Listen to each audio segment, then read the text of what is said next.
A very good friend of mine, Ranveer's channel got hacked. Beer Biceps lost both of his YouTube channels to hackers. एक पल के लिए थोड़ा सा डर लगा क्योंकि 10 साल की मेहनत चली गई एक झटके में.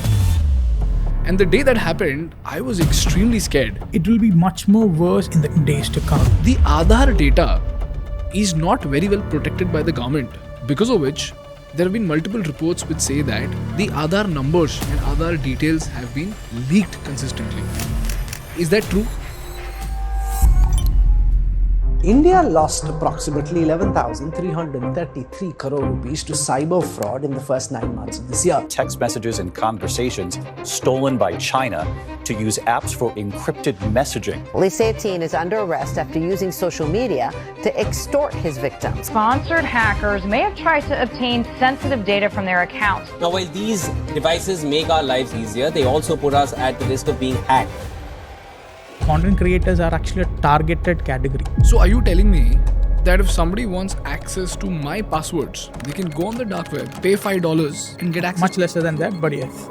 Is Android phone safe or an Apple phone safe? I could secretly sitting on your phone without you knowing for ages. But which one do you have? We have seen cases where you could access anybody's house. What is happening inside the house by just hacking into the cloud server of this camera companies. One fine day I got a message saying that, Ganesh, why are you asking for bitcoins? We did a podcast with Shashi Tharoor. Bro, you'll not believe this, but somebody created some vulgar conversation between me and Shashi sir and put it online, and it got 1 million views, and I got to know about it after it hit 1 million views. We understand deepfake, that is fine. Yeah. But if a government official sees me doing something like this and it getting 1 million views, it looks like I am creating a publicity stunt out of it, right? The Aadhar infrastructure has a good amount of security in place. But the Aadhar data, not really. And I'll explain this. What is the distinction? When I submit my Aadhar as an identity proof, can it harm me?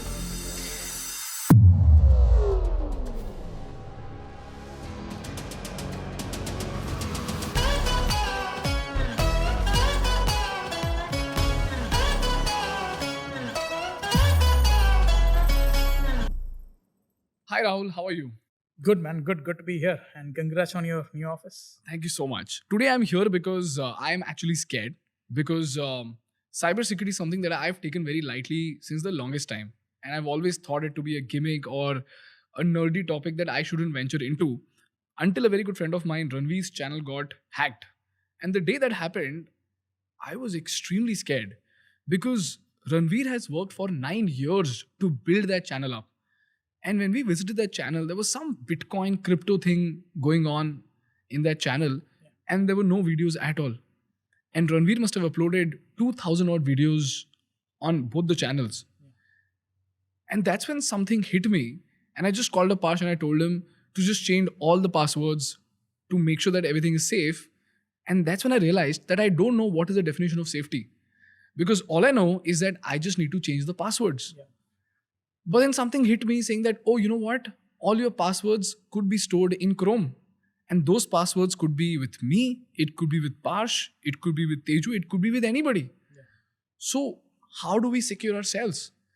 And that's when I realized that cybersecurity, or security for that matter, is only taken seriously after something has gone wrong. Yeah. And today I want to have this conversation with you so that I can understand what are the risks in my business, what are the risks that all entrepreneurs are supposed to take care of, so that they can A, take cybersecurity seriously, B, they can take the necessary actions so that they can secure the company. Because I know for a fact that entrepreneurs have worked day in and day out to build the company that they've built. Whether that's a 1 crore company or a 5 crore company or a 100 crore company, doesn't matter. And this podcast's agenda is just to give them a step-by-step guide on how they can go about it. So the first question, I know for a fact that people are watching this episode, even they are not taking cybersecurity seriously, because nothing really bad has happened in their life. Question, can you tell me, why is cybersecurity important? Like, I just want you to scare people. Yeah. Well, listen, I mean, you should not care about cybersecurity if you don't care about the data which is sitting on your phone. You don't care about your WhatsApp messages. You don't care about your SMS. You don't care about the money which is sitting in your bank.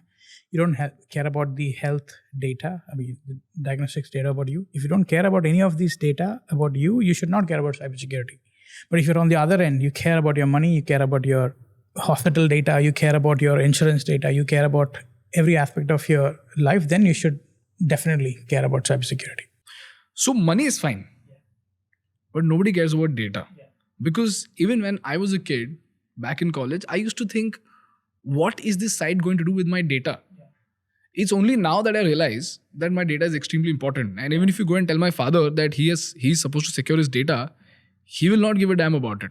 So tell me, what could go wrong? Yeah, well, I just want to correct one of the things you said. I changed my password. Well, changing your password is not going to get you hacked in a scenario like that.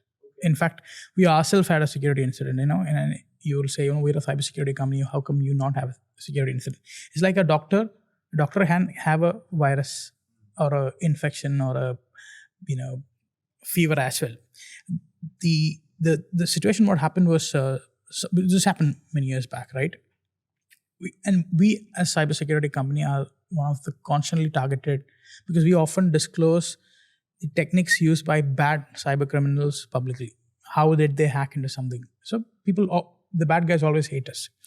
One of the situations what happened was that one of our passwords were exposed onto the internet, and I'll tell you in a minute how.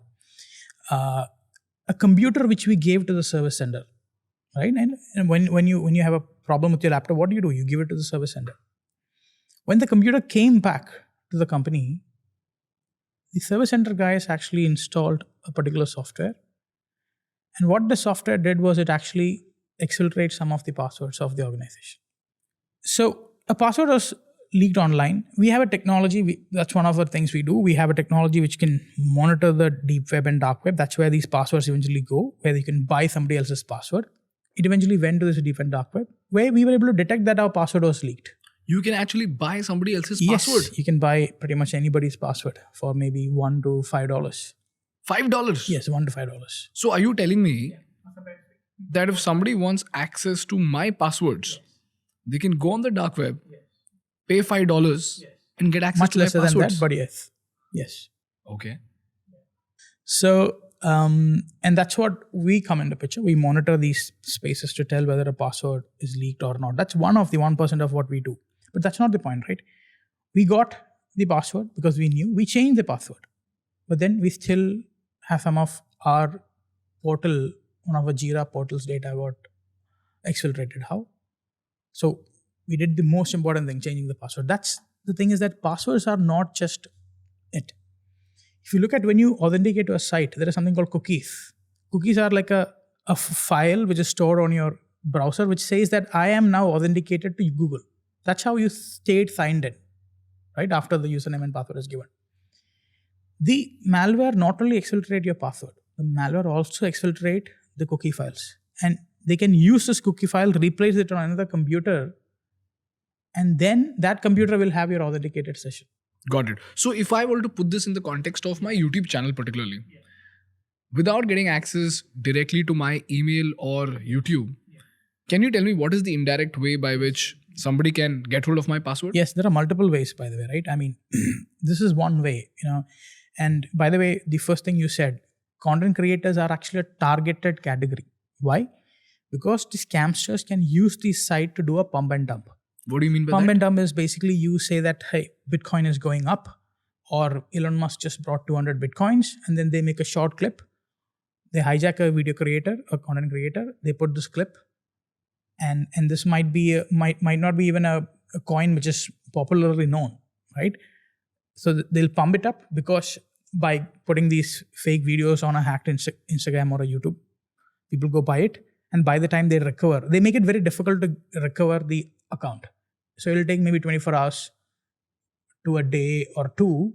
By the time you get access, they would have created a bunch of these posts, which would have got them some financial return. So people very specifically today target content creators. So a couple of weeks back, Nas Daily, he's got almost 20 million followers on Facebook. He was in India. So, we had this dinner and I was sharing with him this report. So one of the companies, what we do is we tell companies before a cyber threat has happened. We call them the predictive intelligence. Well, it's kind of like how we predict rain today. We use data of all the cyber threats we are noticing and then kind of use that to predict what could potentially happen. One of the things we predicted was one of his editors who makes videos who edits videos for him, had his computer compromised. And how? How did his computer compromised? And all his password was leaked. And the leaked password gave access to not his Gmail or Google, to a third-party site where they could edit videos. Got it. This third-party site which they could edit videos is connected to his YouTube channel, because so that he could directly push videos after editing from that website. So that's a social media management tool. Yes, it's a social media management tool. So if somebody get access to your social media management tool, they have access to all your social media channels. Yeah, so you don't have to today hack somebody's Gmail or Yahoo to get access to somebody's YouTube. You can actually hack a third-party social media management tool. And there are multiple. There are video editing tools, apps which create posters for you. All of them actually, gives you the way to connect your YouTube channel so that when an editing is done, instead of downloading it, and checking it, you can push it from there itself. So in this particular case, a third-party tool like that, the password was accessible. Now, how did this password get accessible? Like I said, right? This person visited a Google, and if you go search today, Adobe Editor Free or Adobe Editor Cracked, most of the times the top result is not actually even the Adobe site. It is a fake site which will pretend to be Adobe. Which will make you download the Adobe software, but it's actually not an Adobe software. It's actually a malware which could actually exfiltrate all these passwords. So how do you understand if a website is fake or not? It's a very difficult question to answer itself, by the way, right? What bad guys today do is they create ADOBE instead of O, they replace it with a 0. And they can go buy that website for 100 to 500 rupees. So it will look like Adobe, but it's ADO0BE, right? And then they do SEO to make sure this is on the top. So attention to detail is very important when you visit a site. You need to know what is Microsoft site and what is Adobe site. But that's practically impossible, isn't it? It is difficult, yes. That's why security is difficult. If I'm visiting, let's say, a site called Storyblocks, I have no idea how Storyblocks looks because I'm visiting the site for the first time. Yes.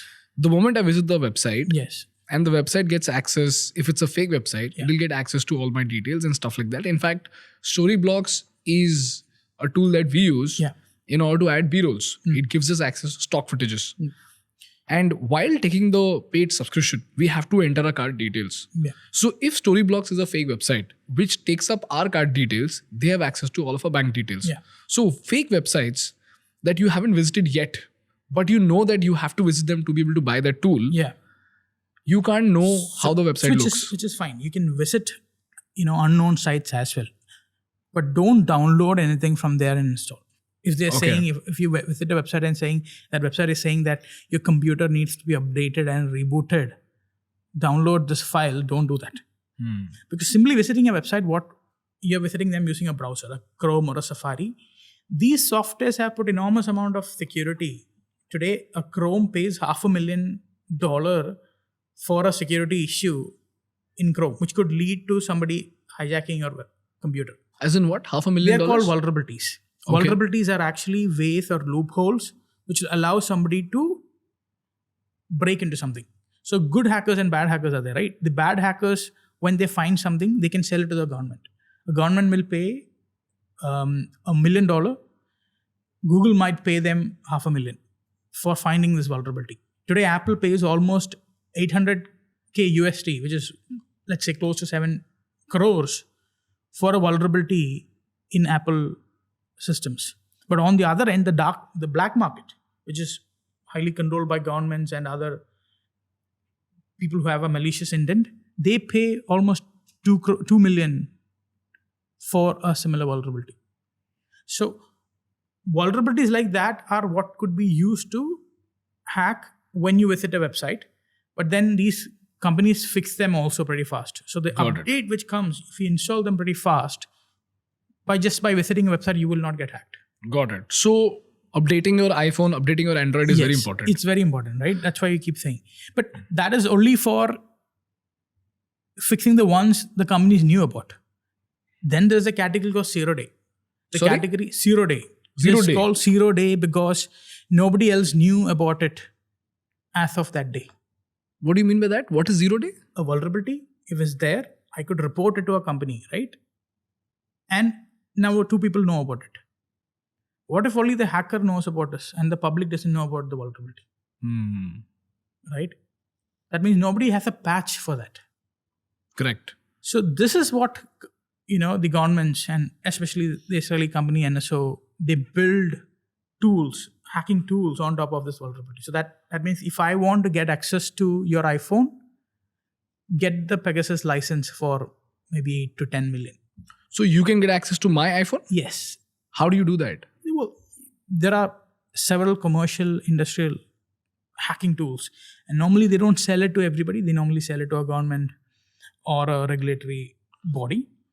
But if you can go buy them, it's expensive. They will have a set of 0 days, which will allow you to hack your iPhone without even you knowing. And a very simple thing is, in a technological aspect, I'll tell you. Imagine you receive a link on your iMessages. When you receive a link, you can see a small thumbnail is generated by the iPhone. Now, how does a thumbnail get generated? Because a backend software is processing some information which came from a third-party source. It's an image rendering library. It renders that image, right? So some code is being run in your backend. The way this code works can be exploited by simply sending you a link. I mean, the link is just processed to show you a image. You could get hacked in the background. Okay. Very, very sophisticated. Again, I would say you don't need to worry about it if you're a common man, because if somebody is going to use an $8 million tool to hack you, well, then you have achieved some status. Okay, so you are telling me that there is a tool called Pegasus for which I have to pay, let's say, $10 million. And once I pay $10 million, $10 million is 80 crores. For a government, it will be nothing. For a government, it is nothing. Even for a large company, it's nothing.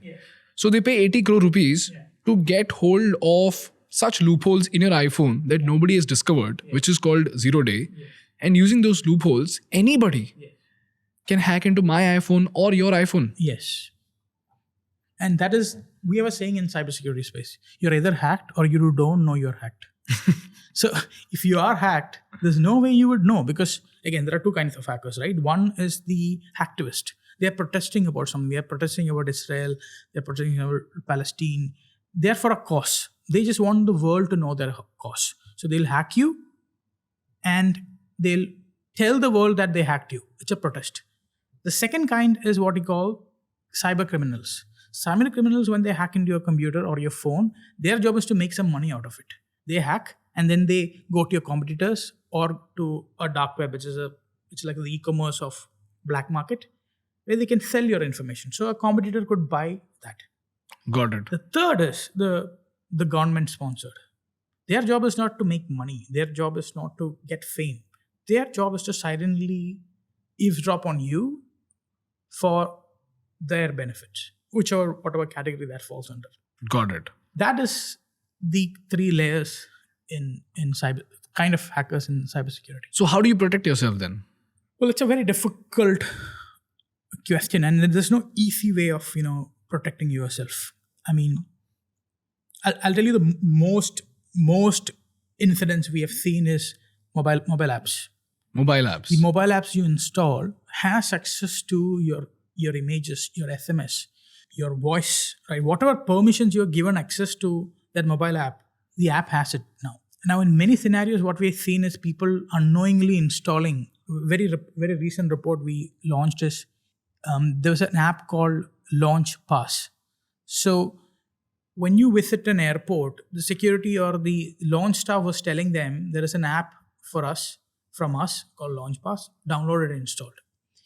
What the attackers did is they made a fake app called Launch Pass, and then they made sure the search results of Google had this fake Launch Pass when they search for Launch Pass app. So everyone who visited a launch, and when the staff said install an app, they installed the fake app. And the app now has access to your SMS. With SMS, what can you do? I mean, well, every OTP, every transaction details comes there. With an OTP, with an SMS, I can actually get access to some of your banking transactions. Right? And then many people lost money. Did this happen in India? Yeah, I'm talking about India only. See, in India itself, in the first half of the year, according to I4C is a organization under the Home Ministry. They track every cyber crime, report it to them. via their portal. So if you was a victim of cybercrime, you have to go to I4C's website, ministry's website, to launch that cybercrime. So they track incidents. According to that data, almost 2,000 crore have been lost in the last 6 months. 2,000 crores. Yes. That means by the end of this year, it will easily be 5,000. Can you tell me 3 or 4 tools that I'm supposed to install in my phone, in my computer, which will protect me from all the hacks possible? Yeah. And which will protect me from all the cyber threats? Yeah. See, the basic thing you would need is an endpoint security solution. It's like the antivirus, we call them. It's called endpoint security system. Endpoint means it's sitting on your device, end device. So today, most of the people do it for computers. There are things for Android and iPhone phones as well, but not people really use it. We can talk about the effectiveness of that in later. So that is one. Second is whether you are deep and dark web, you have a good monitor or not. Deep and dark web is if somebody has already compromised your computer, your mobile phone, they are exfiltrating that data for selling. Like the cyber criminals category are exfiltrating the data for selling. So today, majority of data of most of you people who are sitting here would be there somewhere on the dark web. So there are dark web solutions which will tell you free of cost whether, or maybe at a price, whether your information has been leaked or not. And the minute it is leaked, they'll inform you. Does VPN tell you that? Because NordVPN has this feature where it can tell you that your password has been compromised. I don't know the effectiveness of that, but if a VPN and this is a sub feature they would give you might be one of these dark web credentials leak, then yes. Cybersecurity is a very dynamic field. That means, this is not one solution or a one vendor who could give you a comprehensive coverage. It's not like a SAP. You can think about a Salesforce that, you just need one will take care of all those things. Cybersecurity is a very layered approach. You need to have different kind of security tools, different vendors, and they measure the effectiveness of those vendors to actually have a very clear defensive strategy. Got it. So 2 things. One is antivirus. The other is dark web solution. Dark web solution. Can you tell me the most reputed dark web solution that I can subscribe to? I'll obviously say Cloudsek, but that will be a very Cloudsek. Okay. That will be a very biased. So antivirus, dark web solution, and so VPN's job is to primarily to protect your identity. That when you are talking to a website, the website, if you're authenticated to that website, they'll definitely know it is you. But anonymously, if you want to browse a site and you don't want them to know your IP address, that is the primary objective of a VPN. Kind of solves. So we should also use VPN. You can use a VPN if anonymity is as an important factor for you. Okay. But what people don't understand, Rahul, is why is anonymity important? Yeah. Like I said, if you go and tell my father that his data is important, he doesn't know why his data is important unless you tell him that somebody can actually take money out of your bank. Yeah. See, that's one thing. None of the banking hacks which you have seen, all this 2,000 crore rupees which I said, which is lost, are not because they didn't have a VPN. VPN doesn't protect that category of threats. It happens mostly because of an end device compromised. Like VPN protects when data moves from one place to the other, right? It protects making sure this data is encrypted when it goes from one place to the other. It also makes sure who is talking from here to this end is not known. It doesn't protect what is sitting on your computer. It doesn't protect what is exfiltrated online already. Is VPN an effective security tool? It could be one of them, but you can't say it's an effective security tool for all your security problems, right? It's a very layered. Why not? Because what are you solving here, right? You're solving anonymity. That's all. And end to end, when two people are communicating, that communication is encrypted, which is already being solved by your phone by default. WhatsApp, when you chat with someone, that communication channel is encrypted. When you connect to Facebook, the HTTPS, which you saw the green secure signal on the top, it says means it's actually encrypted. Got it. Encrypted means it's protected. Primary purpose is to protect your identity, not reveal to a third-party site. But you would also put it among the tools that are required for safety. You can, but I would not put that on the top category. Okay, right? Got it. What else? Antivirus? Yes. Dark web solution? Then your phone, right? You have 20, 30, 40 apps on your phone. Each of them has access to something of your data on your, phone. Correct. We have seen a company which builds webcams, right? It's a webcam people can install in their house. They can monitor that webcam remotely. We have seen cases where you could access anybody's house, what is happening inside the house by just hacking into the cloud server of this camera companies. So cloud server protection is important. But no. For an end user, the app which you have, right? And in this particular case, and I'll tell you a very simple hack which has happened. The app connects to a cloud server because it has to, send. I'm connecting to my Wi-Fi and the camera is sending me feeds. I'm sending those feeds back to the cloud servers, so storing it there or whatever. Now, one of the mistakes this app guys did was they hard-coded the cloud keys, or you can say the cloud password, in the app itself. So anybody going and you can go debugging is a mechanism of looking into the code which is available, seeing everything is hard-coded. You can see the password, which is the keys, and you could access the cloud. So you can basically hack the cloud and see pretty much everybody's cameras real time. Now, you mentioned Android, and you've consistently mentioned Android. Yeah. My question is Android phone safe or an Apple phone safe? Apple, the way they have built it over the years is like you can think about it like a very thick wall around your perimeter. Very, very thick wall. Very difficult to penetrate. You can just say the highest quality material used to build the wall, titanium made wall. But then once you break that, then it's literally easy to get access to everything. It's a playground. Yes. On the other end, Android is slightly, the walls are not titanium built, you can say. The walls are built using concrete. But once you break in, you still have to go through multiple levels to crack open the other parts. Okay. So what this means by is that if I crack open the defense of iPhone, I could secretly sitting on your phone without you knowing for ages. While on the other hand, in Android, it is slightly not equivalent to that. So the point is that you can't say one is better than the other. Both has its pros and cons. But which one do you have? I have an iPhone. Okay, so I'm assuming iPhone is safer. Yes, that is also because in Android you can just on a click on pressing a button you can install apps from any app store. Correct. And these app stores are filled with malicious apps. You install on your phone is like somebody else's phone. Yeah. iOS doesn't do that. I mean, they put controls that third-party apps and all cannot be installed, and then they do a lot of verification and process. The process to look at when someone creates an app for consumers and put it there on marketplace is very high. So I have a little more trust in iPhone than the Android ecosystem. And Android ecosystem is not built by one company. It's built by multiple companies. Correct. The second thing that you mentioned is WhatsApp encryption. Are WhatsApp chats really safe? Yes, I mean, they all follow the fundamental of encryption, the fundamental encryption protocol, which is used to... So your conversation will remain private. You will know, they can still know who would have sent it to whom, but not the content of it. So they will know that I have dropped a text to you. Yes, but not the content of it. Okay. But as a hacker, can somebody very easily hack into the WhatsApp chat?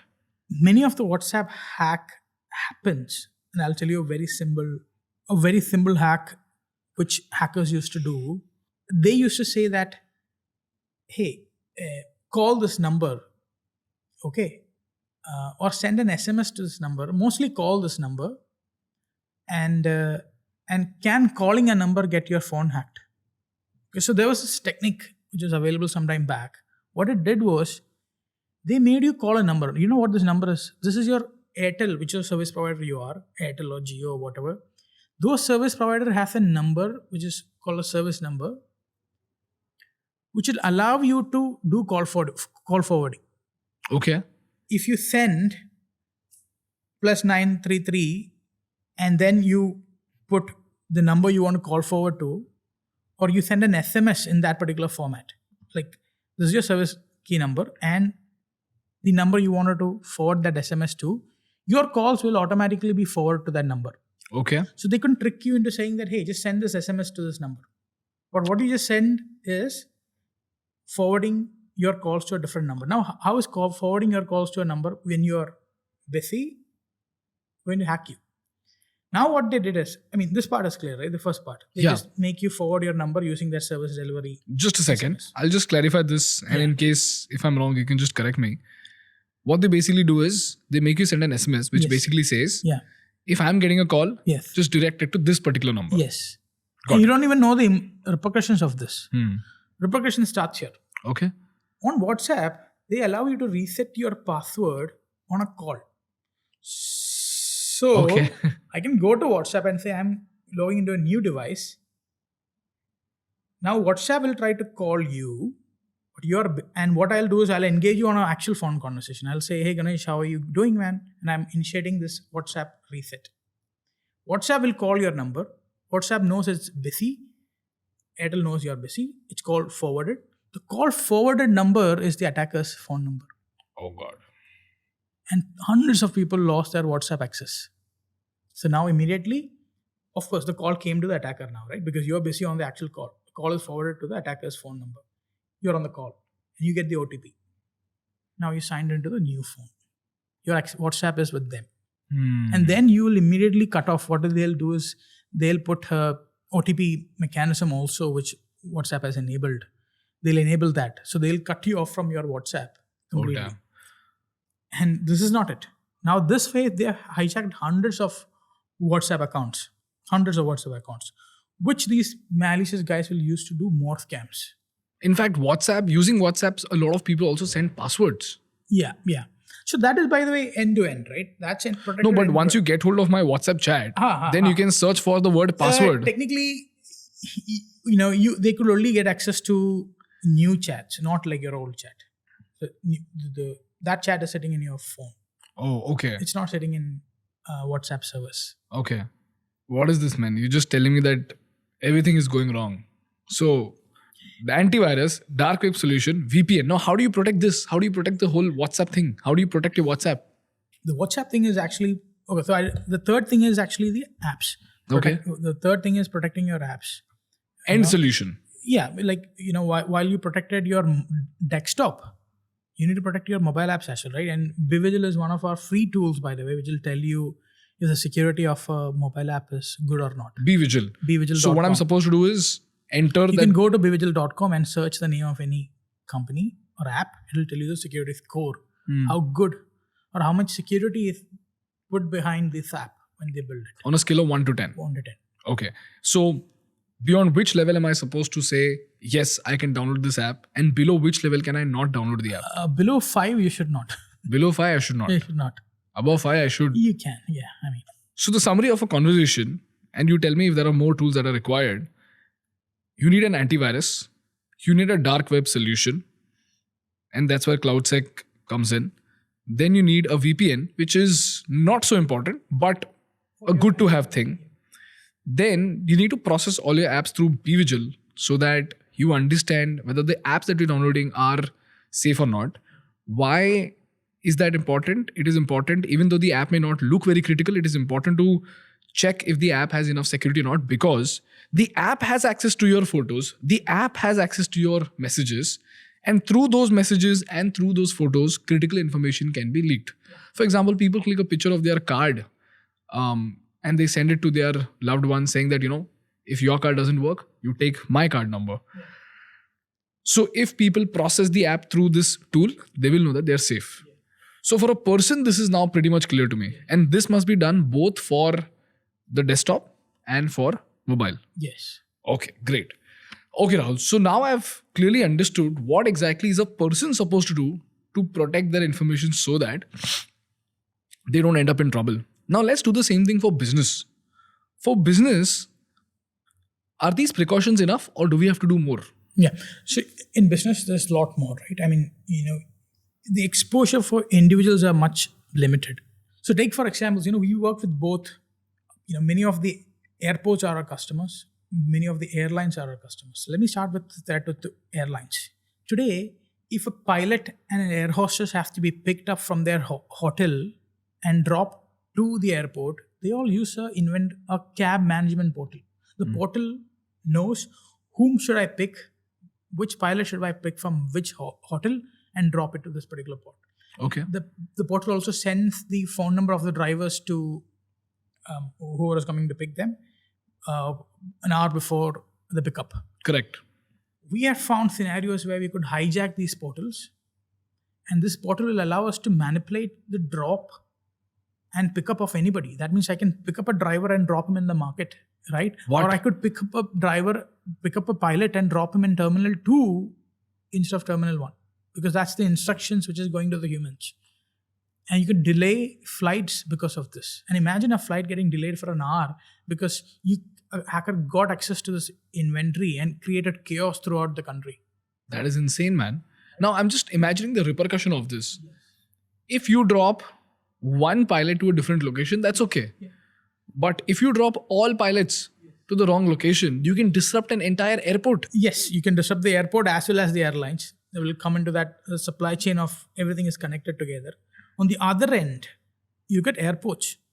Airports, a lot of computer control systems. Look at the Aero Bridge, which connects the airport to the airlines. If somebody, and it's a computer control system, you can see them operating, right? If you get access to the airport and get access to this machine, you can literally block people from entering the airlines. Again, same level of disruption. You can strand people in an airport. And imagine and these things will only happen at the time of a war. People are not doing it because even if somebody has access to these systems today, which is in many scenarios we're able to find these accesses are available, the bad guys will not use it, or the governments will not use it. They will only use it when they need to use it. Like the pager attack. Like the Israeli pager attack on Hamas. Israel can do, and these are called supply chain attacks in cybersecurity also. Think about it this way.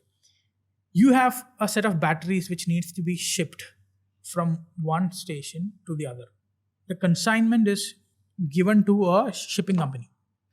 The shipping company has a portal which has access to when and where the consignment has to be picked up from and which warehouse it has to go. That is the instruction the driver also gets, right? Or the stop. All those things are given to, the instructions are given to humans by an inventory management system. We have seen cases of inventory shipment companies where you can just hijack the shipment company. There will always be a cloud application. From that inventory, I can just say that this batteries have to be dropped to a different location. Once I receive the original batteries, I replace it with fake batteries, which is explosives. And that supply will go back to the manufacturer. And the manufacturer's job is to just put this battery back into those devices. Which is exactly what happened with pager attack. Yes. And then they waited for, I don't know how long, many years, maybe months. And when you had to trigger an attack, you can trigger it remotely. This is the whole idea of a supply chain attack in cybersecurity as well. If you want to hack a bank, you don't hack the bank. You hack the company who manages the ATMs. Today, if you look at banks will have good security because of RBI's pressure and things like that. But the bank is not the one who's managing the ATMs. Every ATM today, any bank's ATM is managed by a third-party vendor. The vendor loads money into the ATM. The vendor knows how much denominator needs to be put into the ATM. They have a system which controls the inventory of the ATMs. You hijack, and the vendors won't put so much money for security, right? As much as the bank has. You hijack the vendor, you hijack ATMs. So this is just like a person using a third-party app, which the person doesn't consider critical. Yeah. That app is hacked, which has information which is critical. Yeah. And that information eventually results into a big damage. Yes. Now, the one takeaway that I have from this story is that every single vendor that you're associated with, you have to make sure that those vendors are also safe. Now, this doesn't apply to small businesses like ours, but large businesses have to make sure that all their vendors have a cybersecurity protocol that they follow to make sure that those vendors are not compromised. Eventually, the big company can prevent its own systems from being compromised. Yes. That's one takeaway.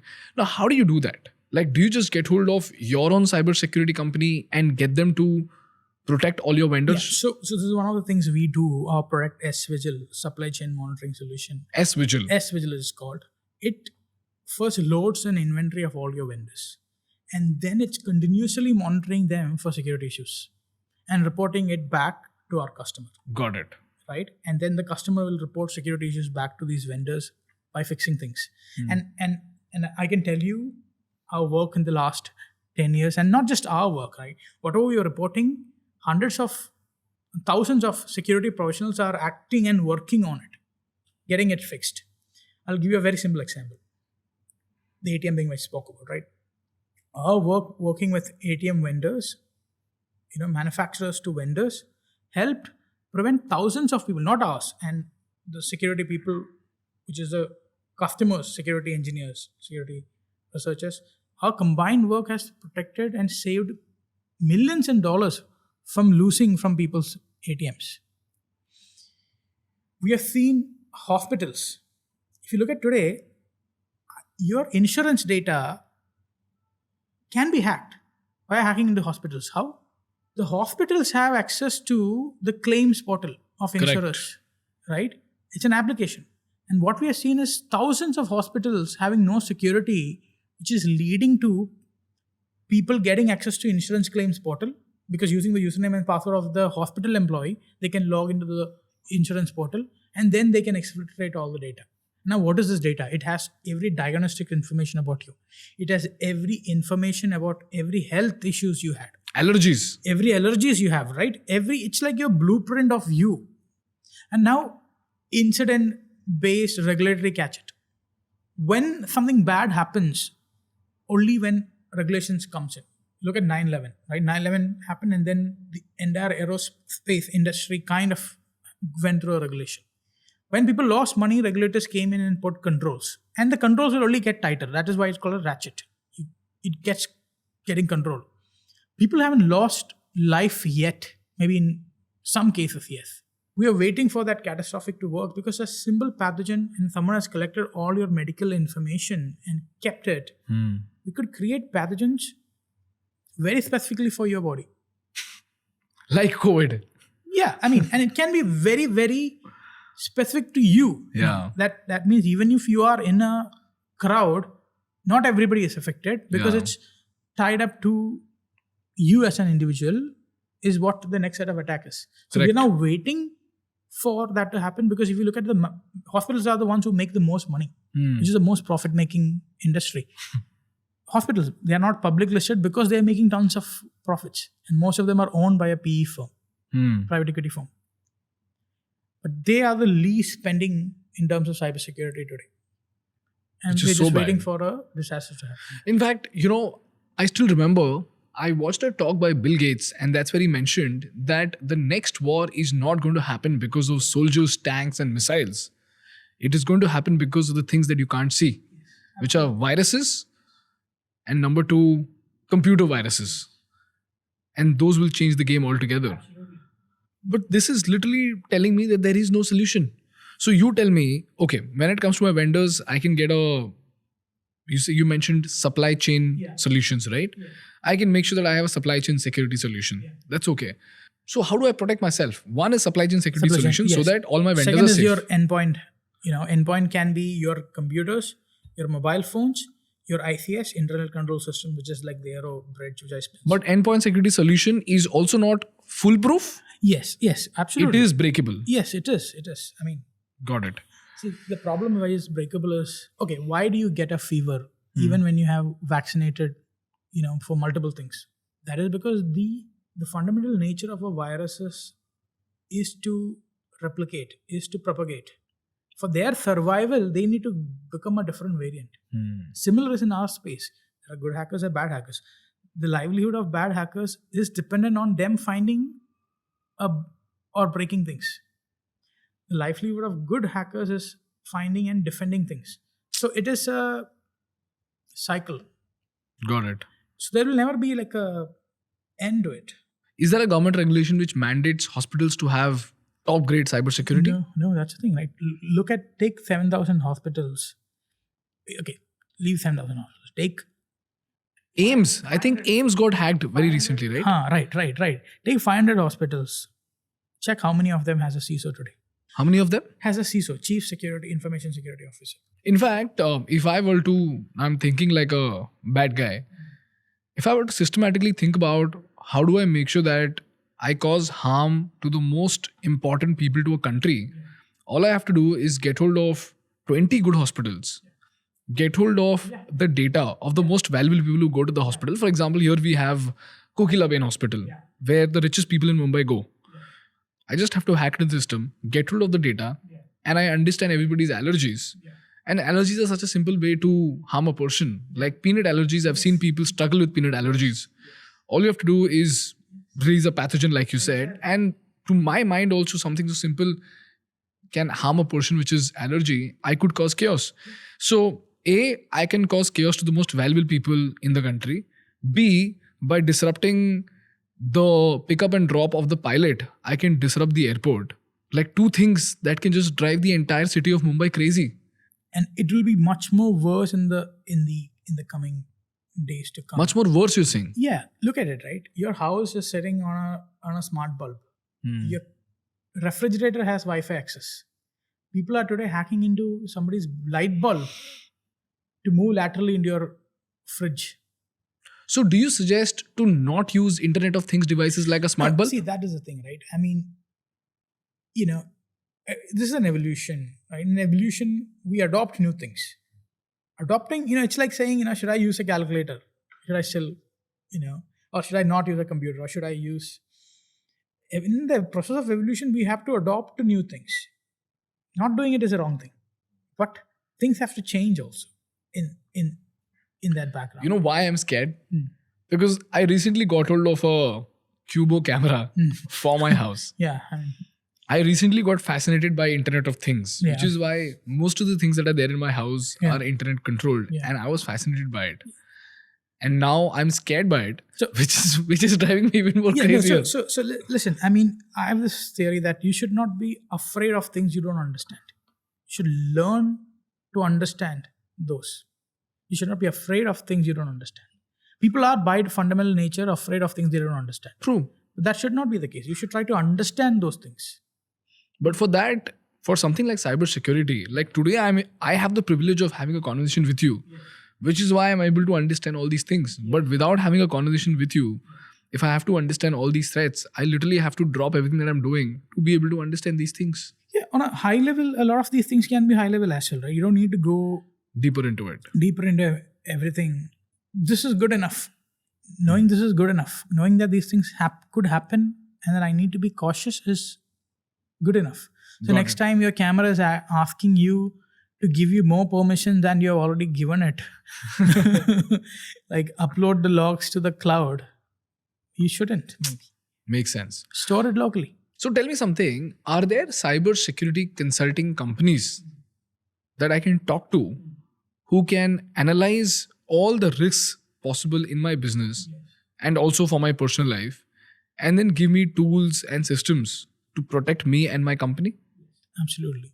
See, today we have almost 2 lakh plus individuals, cybersecurity individuals in the country whose work is leading to making sure that your money, health, data, privacy are all secure. Like Cloudsek does this for big businesses. Yes. Do you know a company or a consultant who does this for smaller businesses? Yeah, there are absolutely. Do you guys do it for small businesses? At this point of time, the economics of what we do doesn't really make it possible for us to do it for small companies. And it's also the focus. Okay. Like I said, you understand it because I'm just explaining to you all these things. The problem with market is if there's a market you have to educate, then to capture the market. Look at what is happening to Uber or Ola, right? They spend the money to educate the market that this is the best way of transportation. Yeah. So the most of the money went not in giving value to the end customer, but in educating the market that there is value. Correct. And then afterwards, someone is reaping the benefit of the market they created. So in my perspective, we don't have that level of fund to go educate the market today. Market will catch up. Quite So who understandable. will understand, we'll serve them. So Rahul, we spoke about endpoint security system, Yeah. which is antivirus. We spoke about having supply chain security system. What all other tools that you would highly recommend Yes. for You businesses to have? definitely need a deep and dark web and brand monitoring solutions. A brand, Deep, just a second. Deep and dark web, Yes. brand monitoring system. Yes. See, deep and dark web is the one which tells you whether any of your information has been leaked already on the internet or not. Okay, just like the password thing for a Password person. is one. Your documents can be leaked. We have seen, information of Airbus flight design documents which are hacked and then put on the dark web. What? Flight design documents? Yeah, the design diagrams of of a flight, which is very proprietary to the organization, has been leaked and put for sale. Okay. How do you protect that? Like I said, it's a layered approach, right? Your endpoint security solution, which failed because an attacker got into your computer, the system existed, but they bypassed it. Now the data is out. How do you know the data is out? Because now from that data, people can go find more things and do more damage back.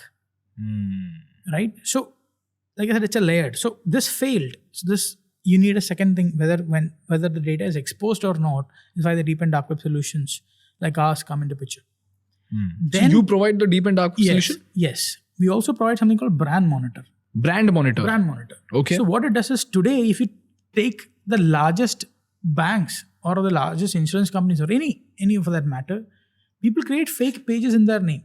They create fake social media pages. They fake domains in their name to scam these end users. Correct. They use their trust. So one of the things we saw was, and this we solved with Ola a long time back. Ola? Yeah. So it happened long back, by the way, was that people are creating fake retail back in 2021 when Nirmala Sitharaman announced an incentive for EVMs, right? People were already interested starting an Ola retail. This is 2 or 3 years back. And then what we saw is these scams just seeing this opportunity, and then they're creating websites called Ola retail application forms.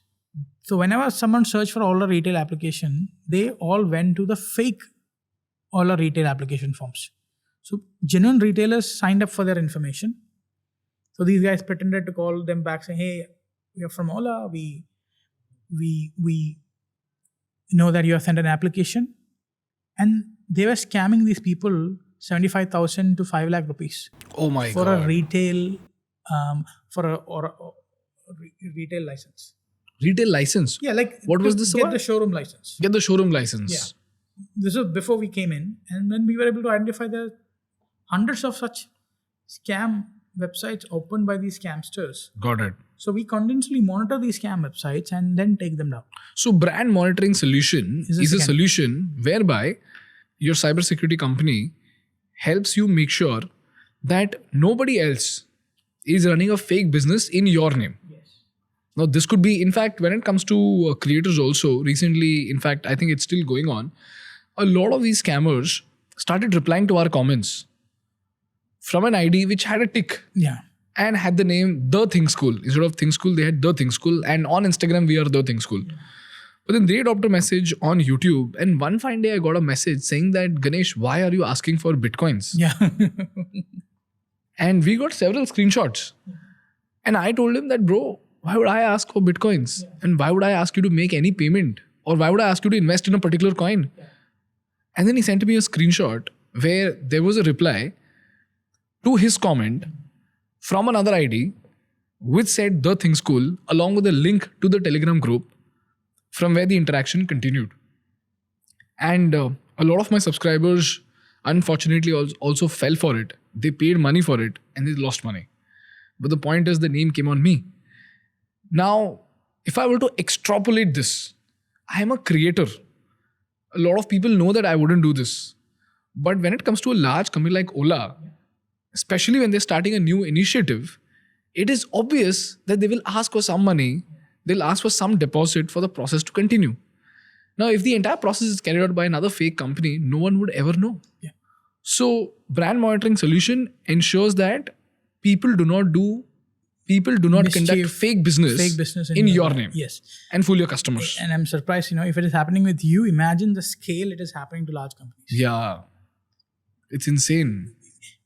We see people creating fake insurance websites. We see people creating fake payment websites. Yeah. So many, right? The next is actually a firewall and a cloud security solution. So firewall is to protect everything which is sitting inside your perimeter. You have incoming attack. Firewall prevents that incoming attack from happening. But then perimeter is only for hosted servers. Cloud is sitting in someone else's computer. Cloud is basically someone else's computer where your data is sitting. Correct. So you need a cloud security solution. Okay, so firewall is for the server that's sitting right here. Yes. Then? For a cloud security solution, which is sitting in a cloud, you need a cloud Okay, got Postal it. management So was- for this server that I have in my office right now, I need a firewall. Yes. And for the data that is sitting in the cloud, I need cloud security solutions. Yes. Okay. So now we have endpoint security. We have supply chain security if you've got multiple vendors with critical actions to be taken, like the pilot drop. Then we have deep and dark web solution. Then we have brand monitoring solution. Yeah. Then we have firewall for the server that's here. Yeah. Then we need a cloud security solution for the data that's on the cloud. What else? And there's a way in which this has to be prioritized as well, right? See, in the olden days when security started, it all started with the machines, computers. So endpoint security started first. Okay. People started attacking the machines. That's where endpoint security came into existence. Correct. Then they understood that this is a firewall, this has an endpoint. Maybe I could attack the router, which is sitting there, and I can still access that data. To prevent that is where firewalls came. And like I said, security is a catch and mouse game, right? The hackers also invade. So once they understood that, hey, well, firewalls are blocking things, then they started looking at the supply chain of things. Firewall is protecting your perimeter. What is happening outside your perimeter? What is happening outside to things which is not in your control? The cloud, the third party, which is the supply chain aspect, or the external data which is leaked, the deep and dark web. And then they thought, without entering a system, why don't we just use your name and do business in your name with our systems? Business in your name, yes. Interesting. So it's an evolutionary process, and you'll see a lot of more things in the coming days. Got it. Very interesting. Rahul, a lot of these deepfakes have started coming out lately. Is there a way by which I can prevent my deepfake from being misused? So we have a free tool which analyzes whether someone is pretending to be you and creating videos using your image. And you being a celebrity, and celebrities, when you have enough videos out there, you can use that videos to create any videos of you speaking pretty much anything. You can be today abusing the Prime Minister, and people will think that it's you. So this is a free tool which you have launched. It's for community benefit. And why do we launch? And we have multiple community tools. We have a free tool to check whether your mobile apps are vulnerable or not. We have a free tool to check whether your passwords are leaked or the internet or not, dark web or not. Okay. Just give me the name of these tools, no? Yeah. Let's start with the deepfake tool. What is it called? It's all under Cloudsek, except Bivigil. Everything else is under the Cloudsek. Okay, it's under the same umbrella. Got it. I'll tell you something funny. We did a podcast with Shashi Tharoor and Nirmala Sitharaman ma'am. Bro, you'll not believe this, but somebody created some vulgar conversation between me and Shashi sir and put it online, and it got 1 million views. Wow. And I got to know about it after it hit 1 million views. Yeah. So then people started tagging me, and then I saw that. I just left it because I thought it was funny. And then somebody made a reel of me having a conversation with the FM with Nirmala ma'am, and that also got 1 million views. Now imagine this. We understand deepfake, that is fine. Yeah. But if a government official I know, sees me doing something like this and it getting 1 million views, it looks like I am creating a publicity stunt out of it, right? And the repercussion is disastrous. Yes. And that's something hit me, that if somebody can make a podcast, then somebody can easily make a deepfake of me talking rubbish, and we make videos on politics, economics, business. Yes. So it's very easy for somebody to use our face during election time to put out stuff that they want to put out and create chaos. Absolutely. Both for me and for the audience. Absolutely. So, which is why I realized that deepfake is very, very, very important. Yes. So you're telling me that this is the free tool that we can use? Yes. This Cloudsek deepfake tool monitor to tell you whether your face has been used to create a video or not. Got it. And what do you do after that? Like, what do you do after understanding that people have used your deepfake? Correct. So in the last 8 years, we have actually taken down almost 5,000 to 6,000 websites or content which is infringing a company, business, or an individual. Okay. So can you take them down? Yes, we can. Like you can take them down? Yes, we can. We can't. Well, you have to go through the process. I mean, we have built these relationships with all these domain registrants, social media companies over the years, which we then leverage to take down, again, infringing content. I mean, we don't take down like a free speech. Correct. We take down when something is infringing you. Again, what you just mentioned as something infringing you, malicious in nature, cyber threat in nature, we take them down. Got it. So I should just call a cybersecurity company or hire a cybersecurity company and tell them that you need to take this deepfake down, and they'll do.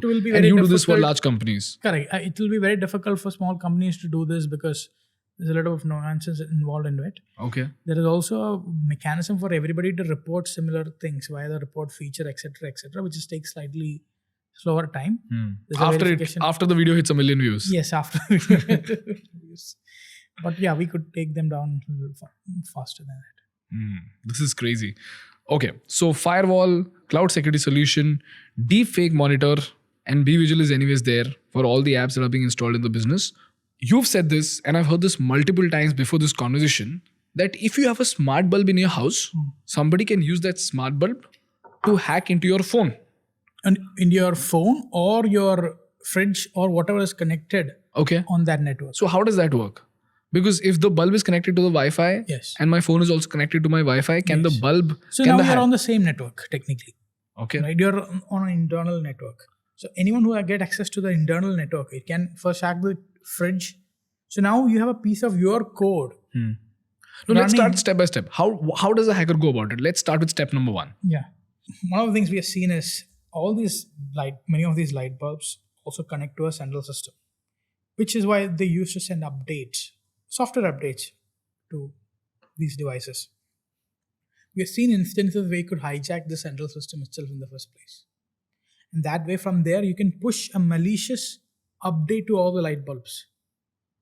So the new code, and in fact, a very similar thing which I did was in 2014, I was able to hijack drones, the drones, right? And one of the researchers which did, it's public out there. We were able to find mechanisms to hijack these drones remotely, install it with a malicious code, and I could literally control the drone and make them land or fly them wherever I want. Wow. Once you have your code running on these devices, you own that device. And from the bulb, you go to the Wi-Fi. Yes. From the bulb, now I have my code running. I have access to all the Wi-Fi. I can connect to the router. I can do some attack on the router. I can do some attack on your phone, depends on what vulnerabilities you have. I could now scan for vulnerabilities in your internal home infrastructure, which means whatever your Wi-Fi connects to, whether it's your Alexa, your Siri, or whatever it is connected, I have access to everything. Your TV. There are scenarios people have backdoor TV and use TV as a way to listen to every conversation which is happening. Because because the TV and the TV has microphones. The remote has the microphone. Yes, TV remote. Some TVs comes with microphones. So you're telling me that my TV also could be hacked? Yes. My bulb also could be hacked? Bulb could be hacked to get into your TV.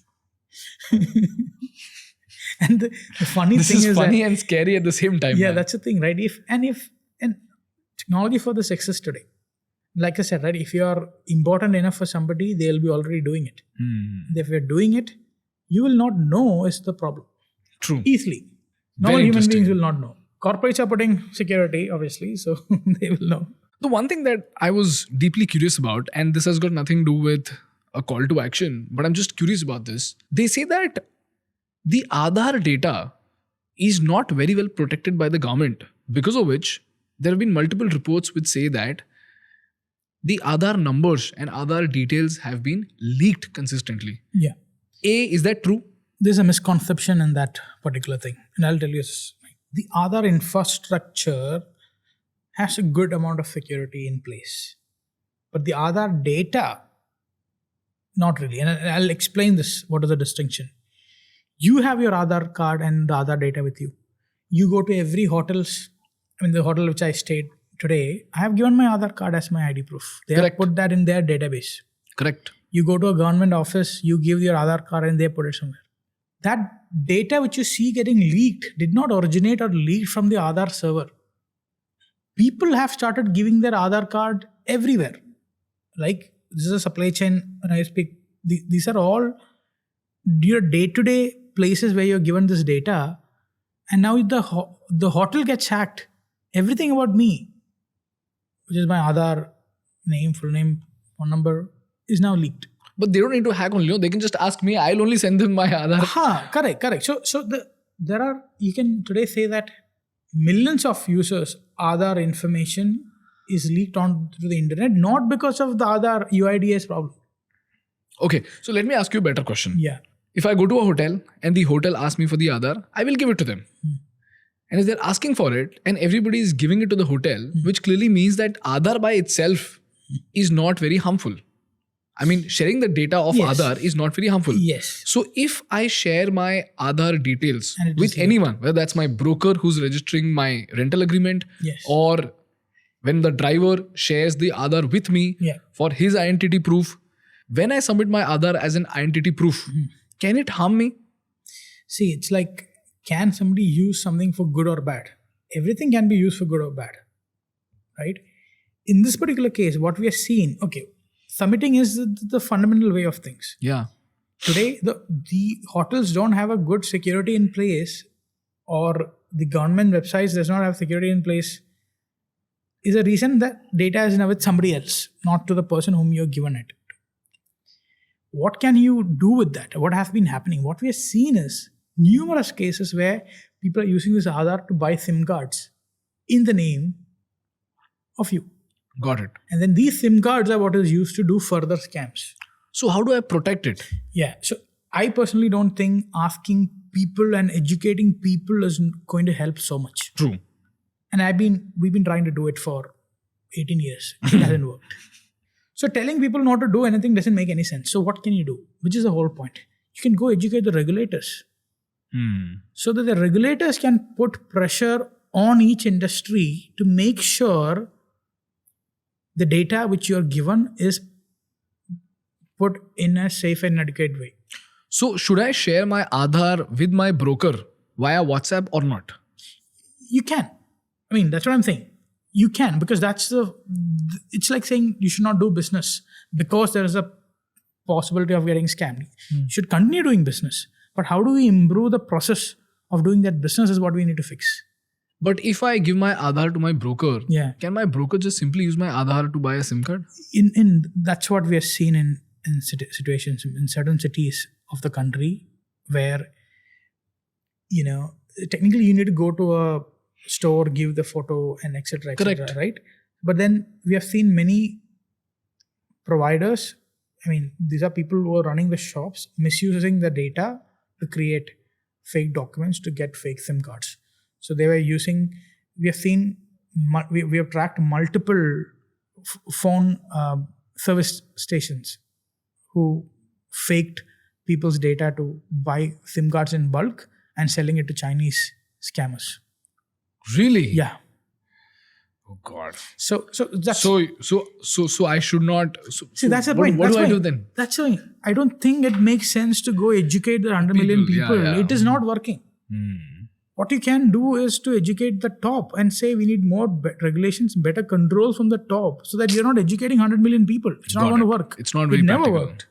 So we can only fix it if we improve our processes. You would not believe people create, they set up a fake bank, they opened a shop, and then on Google Maps they'll put, this is the new SBI's branch. People were going to that fake branch because whenever we're searching for Bank Malad, they'll get that, and then they used to go there. So you can't ever educate everybody. That's what I learned over the 18 years of cybersecurity. Now you can go educate the very selected set of people who can understand. Correct. Who have the power to drive decisions. Who get the power to drive decisions. That's the only way we'll have a change. Makes sense. Love it. So to summarize this, if a person has to stay safe, can we just quickly summarize what are the most important tools that they're supposed to use to not get hacked? Yeah, you definitely need an antivirus, which is in the category of endpoint security solutions. You need one or the other antiviruses. Second, you definitely need a deep and dark web monitor to see whether any of your information could be passwords and other information which are spilled onto the internet or not. You definitely need to protect your mobile phones and be cautious about the apps you're downloading and installing. Apps have access to pretty much every data on your phone. So whether the apps are malicious itself is one thing, or the app manufacturers might be a good app, might be the app of the top bank, but they put very less security into the app building, which will lead to somebody hacking the app and getting access to your data is also a possibility. So you can use Be Vigil to make sure that. The second part, do it to make sure that the app which you are installed on your phone has put enough adequate security measures in place or not. And you can use Be Vigil to figure out if the app is safe enough or not. Yes. Above 5, you can download. Below 5, not recommended. I would not recommend. Okay. What else? And VPN, if you want to be anonymous on the internet, protect the identity in some form or the other. Yes, so these are the... Got it. So antivirus, deep and dark web solution, mobile apps, VPN. Yeah. Yeah. What about IoT devices? So technically at this point of time, there is no good solution for the IoT device. Just don't buy IoT device. Very difficult answer. And people can do without a smart bulb. That's for sure. Which is, again, like I said, right? You can't hinder progress because there is a problem. That is not going to be an effective way of progressing. So Rahul, we have a question coming from our producer. He's asking that his Instagram got hacked multiple times in spite of having two-factor authentication. 2 questions. How does his Instagram get hacked? Number 2, how do we avoid it? Yeah, so the number one, like I said, even if your username and passwords are leaked, a dark web solution will be able to tell that username and password has been leaked. But what we have also seen is third party, like when I say third party, video editors, content creators use third party sites to create these content. And then they connect their Instagram profile to these apps. Like there is an option to say that connect to Instagram, so that you can push a post from those third-party websites. Got it. So now attackers get access to this. Okay, and how does this work? So what Instagram does is they share a key with these guys, and these guys can save those key. And every time when he has to push a post from the third-party site, they send the post with the key to verify. Got it. Now whoever has access, has hacked into the service, has access to everybody's keys. And I could use that to push mass content to anybody's Instagram profile. Got it. So what he's saying is you either need to use a dark web solution. In fact, you need to use a dark web solution, and you also need to monitor all the apps that your Instagram is connected to. And you can check that using Be Vigil so that that app isn't compromised, because of which your Instagram is not compromised. Can you recommend names of few dark web solutions? Yeah, so Have I Been Pawned is a free one, by the way. Have I Been Pawned? Yes. Pawned means hacked. Okay. This is for individuals, it's a good site. If you're an enterprise and if you're looking for an exposure of a similar category, Cloudsek has a free exposure tool. Cloudsek has Cloudsek exposure tool. You can put the domain of your company and it'll tell you what all is exposed very recently. But you can have if an enterprise is just caring so much of deeper security, you can go for the enterprise category. Got it. Love it. Thank you so much, Rahul. It was a pleasure. Not a pleasure, actually. I'm scared because now I have a lot of work to be done. So today, the first thing that we're going to do after the puja is actually sit down together and understand how do we have solutions so that there is no attack on the company. And we are now going to make sure that all of our editors and everybody who's working in the company is also safe enough along with the devices so that data doesn't get leaked out and they also remain safe. I'll give you a free report, by the way. Free? Free report. We have a full gap assessment report. We can look in from outside and say everything which is broken about. Oh, you have that? Yes. You provide that service? Yes, it's a free thing. It's for community benefits. So any company can come and tell you that they need a complete report of all the gaps in their organization. Yeah. So if you tell them what are those gaps, using that report, they can go fix those gaps and become safe. And it's free. Amazing. Yes, we do this because of our community efforts. And, and why we do it, it's not a very noble, it's not just a noble thing, right? And it's actually our way of building our brand as well. See, if you think about brand, marketing is one part. The brand aspect is brand, you're not the custodian of the brand. Your consumers and the customers are the custodian of the brand. True. The way they feel about your company is what is a brand. You can't go do a large exhibition and a big booth and say, this is what we are. Nobody. The good things you do for the community is what creates the brand. And our company's objective is to always do the right thing for the community. That's why we made all these tools free of cost. That's amazing, man. Thank you so much. We'll get the report today itself. Yes, absolutely. Thank you so much, Rahul. It's been a pleasure. Thank you.